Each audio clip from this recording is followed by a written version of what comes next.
G'day guys, Troy K here and welcome to another episode of K Brothers Pythons. For those of you that follow us on Facebook would know that we're in the middle of egg laying season here and things are going ballistic. Today, no different. We've got this gorgeous diamond MD Jag behind us, gorgeous little bundle of eggs there, so we'll be going through taking them off today and setting them up in the incubator. I'll also show you guys how we actually set them up. The way we were showing is very old school. But we've been doing this for the past 16 years, this method. It hasn't really let us down yet, so we haven't changed it up yet. I hope you enjoy the app.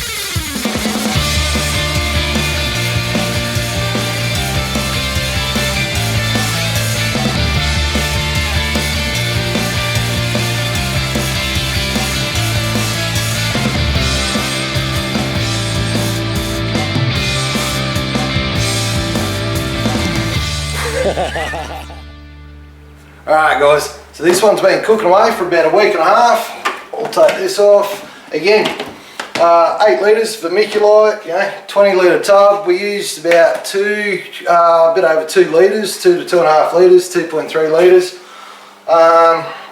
As you can see, we'll do the squeeze test again. Come in, have a look then, see if you can, and have a listen guys. See that little drop of water? Alright, still all clumped up. Beautiful. So put that in. So we got our tub ready to rock and roll. We've got our eggs. Let's go get them. So, as soon as we've been interfering and fiddling around with this girl, you can see she's pushed some of the eggs out to the side and she's only called around a couple of them. Normally, if we hadn't been interfering, she would have done that just with the slugs or the infertile eggs. She would have pushed them to the side and just clutched up on the good eggs. Now we're in luck today guys. We actually, well in luck, me and Den are out of luck. We got an infertile egg, so we'll go through, we'll handle that and show you guys what an infertile egg is, what we're all about. But we'll grab the good eggs out first, we'll take care of that one later. Seeing as though she's got them pushed to the side, all we're doing here, I'm using the hand like a crane sort of thing. Going in, getting the egg and coming straight out. Never roll the egg, like the little hatchie's in there, it's attached, so you don't want to go rolling the egg. You want to keep it exactly how you found it. So I'll go throw these back, come back, grab her. Again, I'm just giving them a little push in, a little firm push in. So how are we going to go here, sweetheart? We're going to get tagged. She might bite. No, she loves me. Here it comes. Yeah. That's hook department, I think. I'm thinking. Little Miss Cranky. You can see, guys, that she's moved the eggs around there a little bit. Within the first 12 to 24 hours when they're laid, they're fine to be moved to a degree. That's when she's going to clutch them up. So as long as you're in there quick, within the first few hours when she's laid, you can get in there and get her out. And if the eggs move to a degree, it shouldn't have any issues. The other thing, when they are laying the eggs, they do go into a bit of a trance. So if you push them on one side, they like push back against you, so you can get in and get the eggs one at a time if you can doing that. This girl there, we let her go through and do the full lot. Come here, sweetheart, where are you? So I've got her without disturbing any of the eggs there. Again, hands just like a crane, coming in, picking the eggs up. Do all this with her in my hand. I'll just get them in there and then we'll get them sorted. We want to get this girl back. How many is there? I am not 100% sure. There's one more down in the corner there if you want to grab that. I'll go in for that one. You've got that infertile looking egg there too. Yeah. Is this her first year? First year, 2.5 years of age. Nice. So, as you can see guys, like that thing there for now. This girl here, Diamond Murray Coastal Jag, absolutely gorgeous. Her sister's over the other side, she's due in about a week or so. Couple of gorgeous girls, first year. Little clutch, but we'll see what comes out of them. We crossed her with a really nice high yellow jungle. So they should make for some little stunners. So we got our clutch of eggs. Next step, go through and mark them. I like to mark them, especially when we're using the bigger tubs, and we will put a few clutches per tub. We just like to make sure that the clutches are a week and a half apart, so everything doesn't go hatching out at the same time, and the snakes don't get, we don't get confused as to which snake's what. There can be a little hazard with that when the hatchies first come out and they've got their little egg tooth. You can get a little cranky one in there hacking and slashing at everything. So that can be a little bit of a hazard, but I've only experienced that twice, I think. And seeing as though there's only like a week or so between the hatch dates, it's never eventuated into a massive problem. So back to this little clutch. What I want to do is I want to mark the egg. So as you guys know, we code everything. So I've got the girl's code up here as to who this female actually is, how we keep track of her, like her shed date on the other side, which male we run over her. So I'm writing that on the egg. So she's a Diamond Murray Coastal Jag. So now these are just tiny little codes that we've made up ourselves. Number 11043F. 11043F.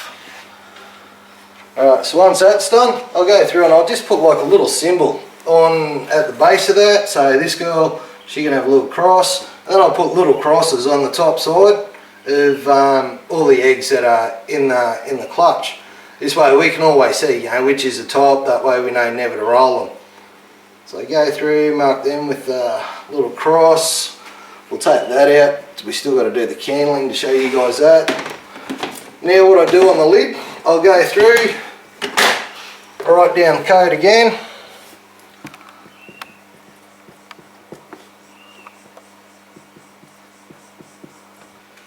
Alright, so we got that. Laid date was 28th today, I believe. 28, 10, and it was a clutch of 9. So I'll go through 9 eggs. Well, that's all the info that I need for the clutch. I got when it was laid, so I know that in 55 days we're going to incubate these eggs at around 32.1, 32.2. I like to incubate a fraction on the hotter side. I believe the animals seem to come out, the hatchlings seem to come out a bit stronger, a bit more robust, better feed response. So we'll go through, we'll incubate these guys, and in 55 days we should have some little heads popping up. Before we put these away, one last thing, candling. So let's hit the lights. Alright guys, so as you can see, absolutely no veins in this egg whatsoever. This is that little infertile egg that we just took off that Diamond Murray girl. So we move on to one of its little, one of the other eggs in the clutch, and you can see there's a few veins coming down through the egg. They're very light, but they're there. You can see them. So this is candling, folks. This lets you know your fertile egg compared to your infertile egg. Then if we move along to something that's been cooking for about 20 odd days, like you can really see those veins starting to pop through. So that just shows you there's a very healthy little hatchie cooking away in there. Okay guys, well seeing as though we're doing an episode on incubating python eggs, I'll walk past this cage and notice this girl is, it's a Brettles Jag. Caramel Hypo Brettles Jag. I'm getting better with your carpet names. Yeah. But since she's wrapped up there, we better take the time to show you what it does look like when a carpet python actually beehives around a clutch of eggs. Now, Morelli are notorious for this, which is a good thing. They're much easier to get off than when they spit them everywhere. Yep. You'll see Entreezy do this sort of shape as well. But the best thing is you can see her head's right at the top of the coil there. So my hand's just going to go on top, push her head down, keep her tight on those eggs. And we're just going to grab her head and slowly unwrap her. I'll pass her to Smith so she doesn't get in my road here. Now while he's doing that, we can clean this cage out. We'll go through and clean it to make sure there's no egg smell left in this enclosure, so we'll take this opportunity to do that. But there's a full clutch, guys. So these are being incubated at 32.1 degrees. Beautiful.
you go guys, bit of an episode today on how we go through and incubate the eggs here at K Brothers Pythons. Now, only small clutch from this little girl, clutch and iron, but it was the first year, so see how we go next year, see if we can get something a bit bigger. Also a bit of candling thrown in, so hopefully a few tips in there for some of the first timers. If you did enjoy it, make sure to leave a comment down below. Thanks guys.